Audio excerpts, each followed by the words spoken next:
mũi phang nguồn lít tục mấy lom tê lao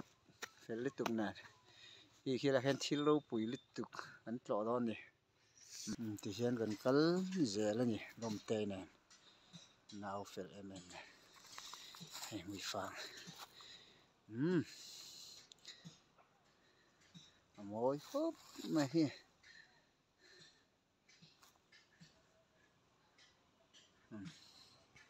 ô hay mũi phang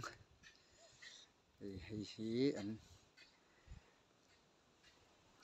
phun như British Sarkar là cả dòng về lòng cái sở trà hiện thủ chính thế về thế lệ cần rong lệ cần nằm ta nè nụn nó làm tu thế rồi mồi nó là phiết hình nè lùng phun anh tí này hay mũi phang tàng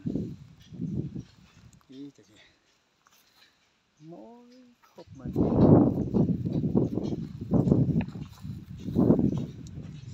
phiết rừng nó lùng phun nhé hay chọn hạ đầm nè khi nào cần lo nè mồi rồi này mũi phang phiết rừng nó lùng phun ta khai lại vô về hành nhá hay mồi khóc mấy đồ bẩn về rồi mình đang chấp vợ lại vài rất là